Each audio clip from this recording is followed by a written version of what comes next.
Selamat pagi anak-anak. Hari ini kita akan belajar pembelajaran kelima dan keenam subtema 3, tema 1, kelas 5. Nah, adapun tujuan kita belajar hari ini adalah pertama, mengidentifikasi manfaat organ gerak. Kedua, menentukan ide pokok ketika menyebutkan kelainan otot manusia. Keempat, mengetahui posisi dan sikap tubuh yang baik bagi kesehatan. Kelima, menggali informasi untuk dibuat menjadi komik. Nah, anak-anak, hari ini kalian buka buku tematik kalian. Ya, halaman 170. Nah, kita akan baca bersama-sama. Lani dan ayahnya masih berada di tempat produksi gerabah. Ada satu yang menarik perhatian Lani.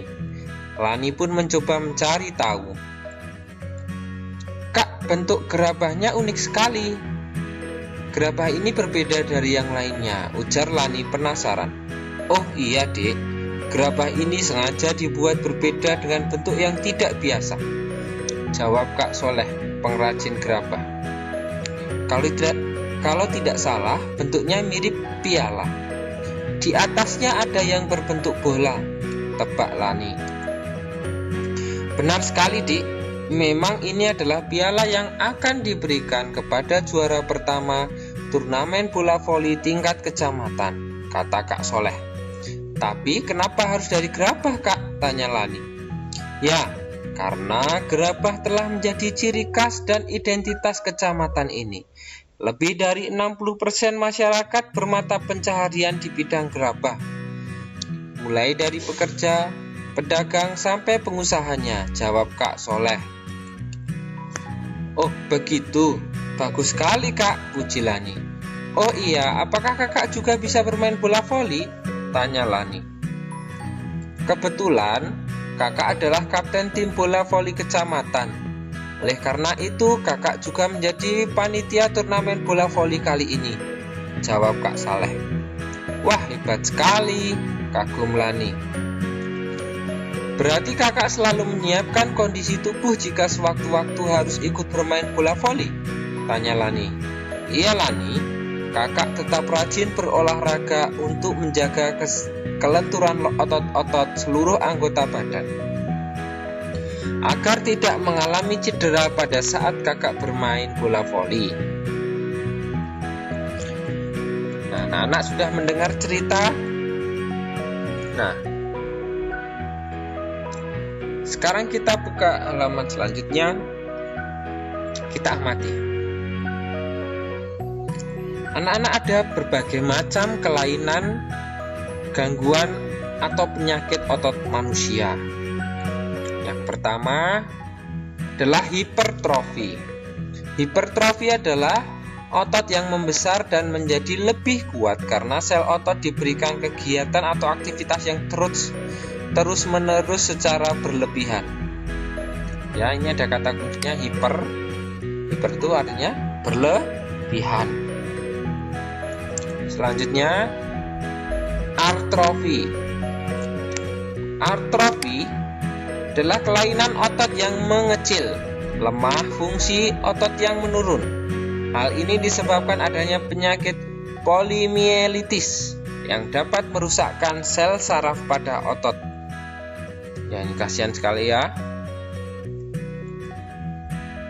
Selanjutnya, stiff atau kaku leher, yaitu kelainan otot karena adanya peradangan otot trapezius leher akibat gerakan yang menghentak secara tiba-tiba atau salah gerak. Nah, kalian pasti pernah mengalami ini ya. Kaku leher, tidak bisa menoleh ke kanan dan ke kiri. Ya. Yang selanjutnya adalah tetanus, yaitu kelainan otot yang disebabkan adanya infeksi bakteri Clostridium tetani Tetanus menyebabkan otot menjadi kejang-kejang.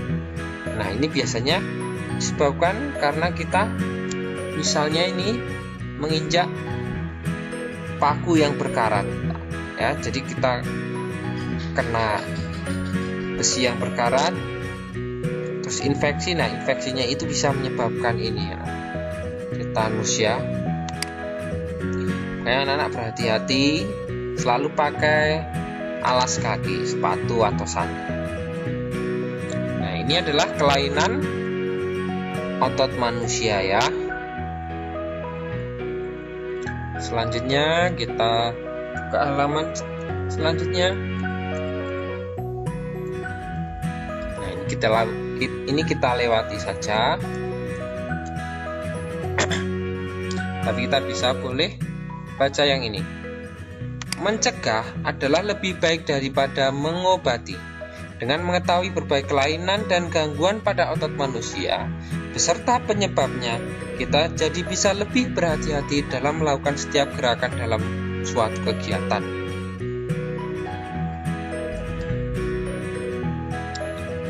Nah, anak-anak, ada bacaan berjudul Salah Bantal. Kita baca bersama-sama ya. Salah bantal. Sudah 2 hari ini leherku sakit. Kepalaku tidak bisa menengok ke arah kanan secara lurus atau ke belakang. Setahuku, ini penyakit salah bantal. Apa itu salah bantal? Ketika bangun tidur, ada orang yang pernah mengeluh lehernya sakit dan tidak bisa digerakkan. Bisanya hanya menoleh ke sisi tertentu saja, ke kanan atau ke kiri. Keluhan tersebut kerap kali diistilahkan sebagai leher tengeng atau nyeri leher ya. Menurut Dr. Melia Waryanto, SPAK, salah bantal adalah suatu penyakit yang sering terjadi pada saat bangun tidur, di mana leher terasa kaku dan tidak bisa digerakkan ke kanan dan ke kiri. Penyakit ini sebenarnya disebut dengan torticollis. Tengeng atau torticollis adalah penyakit di mana posisi dagu tidak sejajar dengan tulang dada paling atas dan depan. Dagu hanya bisa miring ke kiri dan ke kanan. Kejadian ini bisa terjadi dan dialami oleh siapa saja, baik anak-anak, orang dewasa, maupun orang tua. Rasa nyeri pada leher ini bisa berdampak pada terganggunya aktivitas sehari-hari. Pada sebagian kasus, hal ini seringkali tidak dipermasalahkan atau dikhawatirkan. Kan tetapi tidak sedikit pula orang yang menjadikan kondisi ini sebagai suatu keadaan yang sangat mengganggu. Penyebab torticollis adalah salah posisi tidur, bantal yang terlalu tinggi, bantal yang kaku, sehingga pundak menjadi pegal dan kaku. Leher terkilir, tengkuk dan leher terpapar angin dan dingin. Selain itu juga disebabkan oleh cedera atau terkilir pada otot leher dan tulang rawan sendi reumatis otot leher. Nyeri leher juga bisa muncul karena aktivitas terus-menerus yang dilakukan dalam waktu yang lama, salah posisi duduk, dan terjadi kecemasan atau stres. Oleh karena itu, kita harus selalu memperhatikan aktivitas yang kita lakukan sehari-hari. Kita juga harus berhati-hati di dalam melakukan gerakan yang memanfaatkan kerja otot dan tulang. Semua orang bisa mengalami nyeri.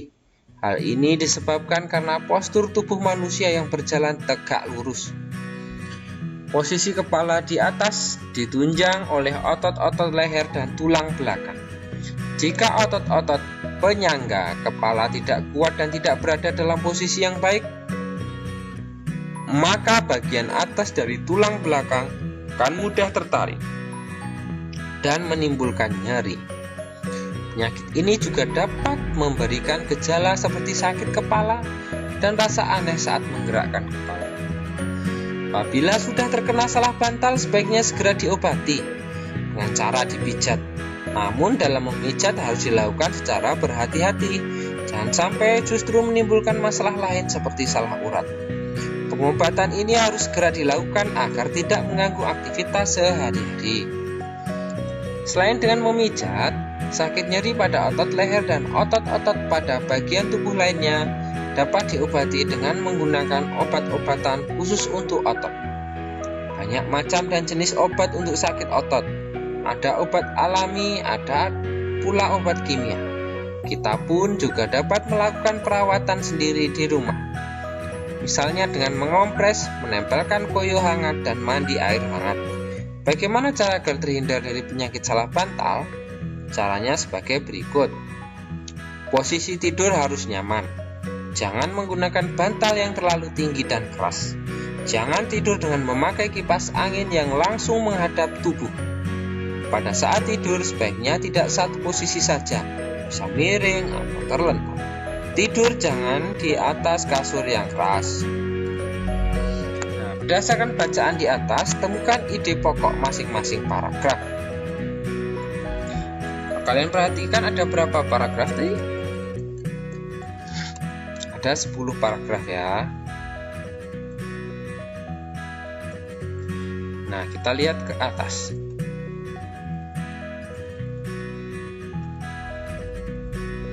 Apakah ada benar-benar 10 paragraf?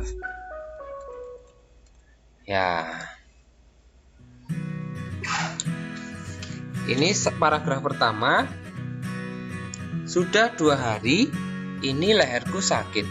Kepala tidak bisa menengok ke arah kanan secara lurus atau belakang. Nah, kira-kira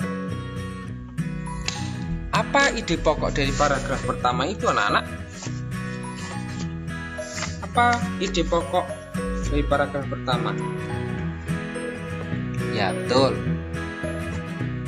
Sudah 2 hari leherku sakit. Kemudian paragraf 2. Apa itu salah bantal? Nah, kita bisa menentukan ide pokoknya juga ini ya. Dari sini sampai tidak bisa digerakkan. Ya. Paragraf 3.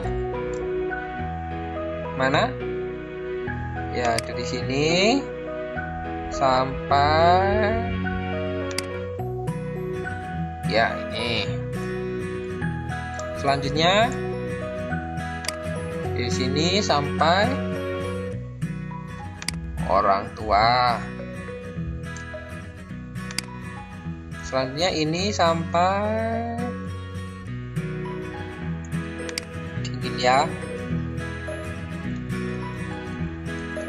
Selanjutnya ini sampai stres. Selanjutnya ini sampai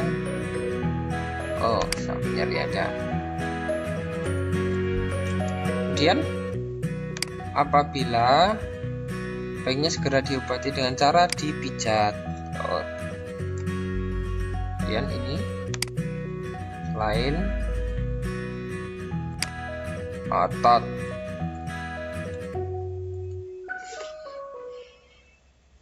Nah, kemudian terakhir adalah cara agar terhindar dari penyakit salah bantal.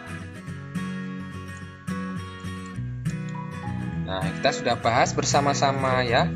Kalian sudah belajar tentang ide pokok juga ya.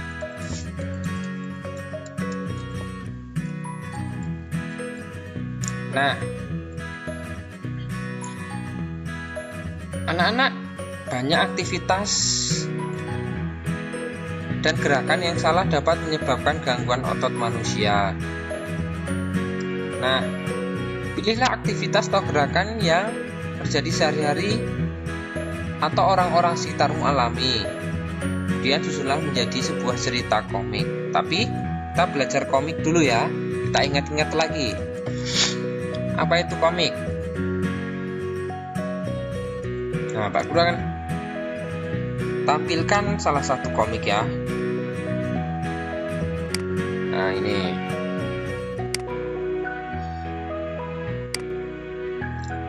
Nah, ini adalah contoh komik ya. Aku kan anak jujur judulnya. Di suatu siang yang cerah, Krishna, itu suara ibu. Kenapa kamu tidak segera ke sana, Krishna? Aku takut dimarahi ibu karena belum ngerjain PR. Jangan takut, Krishna, kamu kan anak jujur. Oh iya, aku kan anak jujur. Ibu, Krishna minta maaf. Ya, karena sebenarnya Krishna belum ngerjain PR tadi, sudah main di luar. Ibu senang kamu, Krishna. Kamu berkata jujur. Ini ada es krim buat kamu. Yuk kita kerjakan PR-nya bersama-sama. Nah, karena jujur dia dapat hadiah. Ini salah satu contoh bentuk komik ya. Kita kembali ke bukumu.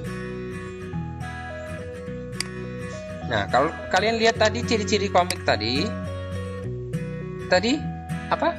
Menyampaikan cerita menggunakan teks dan gambar kan? Betul. Kemudian proporsional, artinya gambar dan teks berimbang, membuat pembaca komik seakan-akan terlibat dalam berperan langsung dalam cerita. Ya, berimbang, imbang. Tidak terlalu banyak gambar, juga tidak terlalu banyak tulisan aja. Kemudian menggunakan bahasa percakapan, ya, yaitu bahasa sehari-hari. Betul ya. Biasanya bersifat kepahlawanan, ya tergantung komiknya. Tapi biasanya pembaca suka yang pahlawanan. Kemudian penggambaran watak secara sederhana, ya tadi tokoh komik tadi sederhana, yaitu apa? Jujur ya. Kenapa? Supaya mudah memahami isi cerita. Kemudian menyediakan humor, ya tadi lucu ya. Jenaka itu artinya lucu. Kita lanjutkan.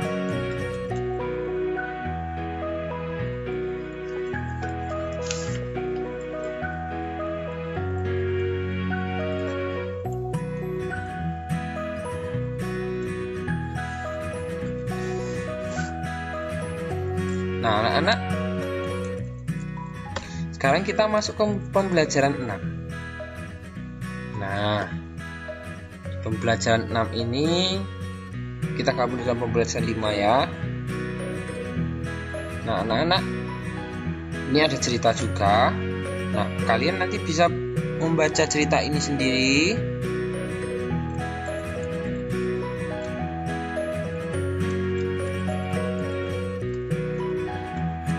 Pak Guru akan mencari hal-hal yang penting. Pertama, anak-anak, sistem organ gerak manusia juga bisa mengalami gangguan atau kelainan. Faktor penyebabnya antara lain disebabkan oleh kebiasaan yang salah, pola hidup yang salah, atau pembawaan sejak lahir. Pernahkah kamu mengalami gangguan kesehatan yang berkaitan dengan anggota gerak? Pernah ya, pasti ya. Mungkin lehernya sakit, atau tangannya terkilir, atau kakinya terkilir. Nah, itu berarti gangguan gerak ya. Nah, oleh karena itu jagalah kesehatan organ gerakmu. Caranya gimana? Nah, ini ada cara-caranya. Untuk menghindari kelainan dari kaki yang merupakan bawaan sejak lahir, ibu hamil dianjurkan untuk memperbanyak mengkonsumsi sayuran dan minum susu. Nah, kalian juga harus suka minum susu ya, atau mengkonsumsi sayuran. Kedua, agar terhindar dari artritis, sebaiknya selalu menjaga metabolisme asam urat dengan membatasi makanan yang dapat memicu meningkatnya asam urat. Kurangi asam urat. Contohnya itu makanan-makanan dari kedelai, kacang ya. Agar terhindar dari lordosis, kifosis, dan skoliosis, melakukan olahraga secara teratur. menghindari kebiasaan sikap tubuh yang salah. Misalnya kalau duduk itu ya harus benar, harus lurus, tegak, jangan belok ke kanan, ke kiri, ke depan, ke belakang ya. Kemudian agar terhindar dari osteoporosis, pengeroposan, dianjurkan untuk mengkonsumsi makanan minuman yang banyak mengandung kalsium, tapi dengan olahraga juga.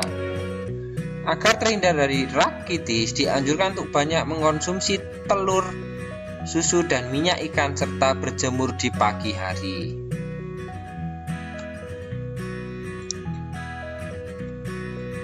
Nah, itu hal-hal yang penting yang harus kalian lakukan agar tubuh kalian tetap sehat.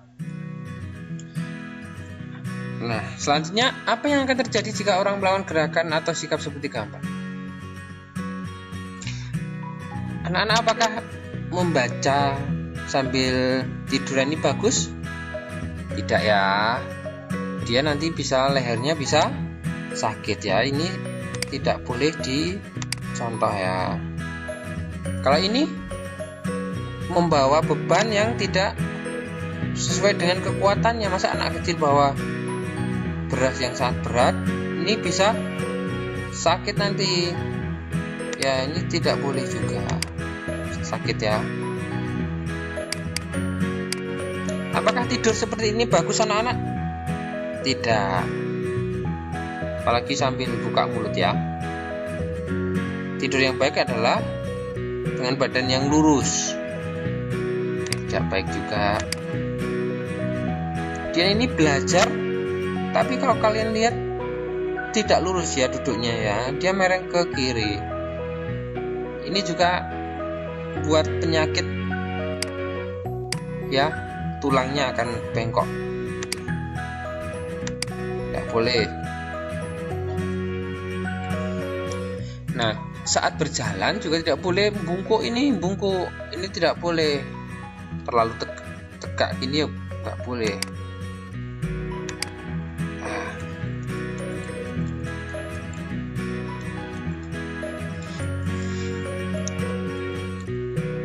Nah, anak-anak, bisa kita simpulkan menjaga kesehatan organ tubuh termasuk organ gerak sebenarnya dapat dilakukan sejak kecil, dan memang harus sejak kecil ya. Bahkan dapat dilakukan ketika masih dalam kandungan ya. Ini melalui penerapan gaya, pola hidup, serta pola makan yang sehat. Ada baiknya penerapan pola hidup sehat itu diterapkan sejak kecil sehingga akan menjadi kebiasaan saat anak sudah beranjak remaja dan dewasa. Pola hidup dapat dilakukan dengan menjaga kebersihan tubuh, lingkungan, dan makan. Dengan melakukan olahraga teratur, serta penerapan disiplin latihan. Dengan demikian niscaya kesehatan akan selalu terjaga hingga tua. Kalian pengen umur panjang? Ya, lakukan ini semua dengan disiplin. Nah, anak-anak, ini ada bacaan bocah terkuat di dunia pecahkan rekor. Nah, kalau kalian lihat sangat kekar ya anak-anak ya. Nah, ini ada beberapa paragraf ya. Ini adalah Pak Guru akan bacakan secara singkat aja. Nanti kalian bisa baca di bukumu. Jadi ini ada anak kecil, namanya adalah Giuliano Stro. Sejak umur 2 tahun sudah diajak ayahnya ke tempat gym. Nah, kemudian dia sudah mulai berlatih dengan beban berat, tapi diawasi ya oleh ayahnya. Nah, umumnya tubuh seorang bocah laki-laki itu biasanya kan belum memiliki otot kekar, ya kan? Tapi Giuliano Stro justru ototnya kekar sekali. Kalian lihat nih. Nah, Giuliano Stro itu melakukan latihan angkat beban itu 2 jam sehari. Nah, bahkan dia bisa menguasai teknik flag atau bendera. Itu karena saking kuatnya dia.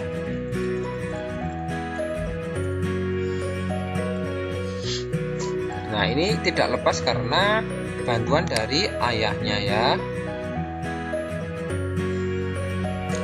Nah, walaupun badan Giulianostro itu besar, kekar, tapi dia juga lentur.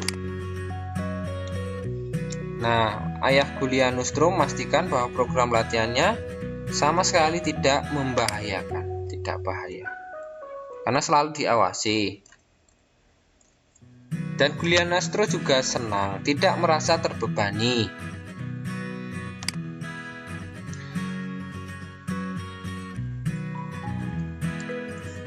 Nah, dia juga punya rekor. Ya, ini rekor-rekornya. Nah, anak-anak tadi ada ide pokok ya. Nah, anak-anak nanti akan ada tugas nanti di akhir. Nah, ini tugas kalian adalah coba ingat kembali pengertian dan ciri-ciri komik. Kalian kerjakan ini di bukumu. Kemudian setelah itu kalian buat komik. Buat komik ya, ingat, masih ingat komik? Tapi tokohnya Giulianostro. Tokohnya itu ya. Masih ingat kan komik seperti apa? Ya, seperti ini. Nah, anak-anak, jadi tugasnya kalian ini aja. Mencatat halaman 171 ya. 2. Kerjakan halaman 186. Pengertian dan ciri-ciri komik. 3. Kerjakan halaman 187 membuat komik dengan tokoh Giulianostro. Nah, kalau bisa diwarnai yang bagus. Ceritanya bebas. Penting ada tokoh ini ya, yang penting pesannya jelas ya, tentang kejujuran, persahabatan, atau mengalahkan penjahat, atau pokoknya yang bebas tapi sopan. Oke? Baik anak-anak, silahkan kalian kerjakan tugas kalian dan selamat belajar. Terima kasih.